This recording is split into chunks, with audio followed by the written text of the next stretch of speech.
ҳафтаи равон дар мувофиқа бо мақомоти Русия ҳамаи шаҳрвандони Тоҷикистон ки дар марказҳои нигаҳдории муваққатӣ мондаанд ба ватан баргардонида мешаванд. Дар саҳифаи сафорати Тоҷикистон дар Русия дар Фейсбук қайд мешавад ки бо дастури президенти мамлакат Эмомалӣ Раҳмон нақшаи тадриҷан ва марҳила ба марҳила бо роҳҳои ҳавоӣ ва заминӣ ба ватан баргардонидани шаҳрвандоне ки ба иллати пандемияи COVID-19 дар хориҷа дармондаанд амалӣ мегардад. Дар марҳилаи аввал ба баргардонидани шаҳрвандони Тоҷикистон ки дар марказҳои нигаҳдории муваққатии шаҳрвандони хориҷи Русия таи 3 моҳи охир қарор доранд тамаркуз мешавад. зикр мегардад дар маълумоти сафорат. ҳамзамон сафорат иттилоъ медиҳад ки айни замон масъалаи бозгардонии дигар шаҳрвандони Тоҷикистон аз Русия дар баррасии ситоди ҷумҳуриявӣ оид ба пурзёр намудани чораҳои зидди эпидемикӣ қарор дошта, масъалаи мазкур аз фароҳам овардани шароити лозим, аз ҷумла омода будани ҷойҳои кофӣ барои карантин ё муроқибати тиббӣ вобастагӣ дорад. Аз ин лиҳоз намояндагии дипломатӣ аз ҳамватанони дар Русия қарор дошта дархост намудааст ки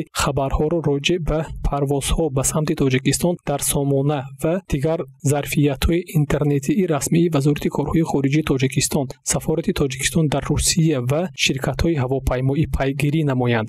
Ёдрас мекунем ки аз 18 март Русия вуруди хориҷиён ва шахсони бешаҳрвандиро маҳдуд карда, Тоҷикистон аз 19 март ҳамаи фурудҳояшро барои парвоз баст. Дар натиҷа садҳо шаҳрвандони Тоҷикистон дар фурудгоҳҳои Русия, инчунин Туркия, Ҳиндустон ва дигар кишварҳо имкон наёфтанд ки ба ватан парвоз кунанд. Охири моҳи апрел як қисме аз шахсоне ки дар марказҳои нигаҳдории шаҳрвандони хориҷи Екатеринбург қарор доштанд, ба ҷисми худ осеб расонида ихроҷи таъҷилиро ба ватан талаб карданд. онҷо шаҳрвандони Тоҷикистон низ ҳузур доштанд ки шумораашон дар ин марказ 100 нафарро ташкил медод. Ба ватан баргардонидани шаҳрвандони Тоҷикистон аз кишварҳои гуногун аз 20 май шурӯъ шуд. Дар ин рӯз ширкати Тоҷик Эйр 213 нафар шаҳрвандони ихроҷшудаи Тоҷикистон ва 28 ҷасади ҳамватанонро аз Москав ба Душанбе овард. Сипас боз якчанд хатсайрҳо шаҳрвандони Тоҷикистонро аз Русия, Туркия ва Украина ба ватан баргардониданд.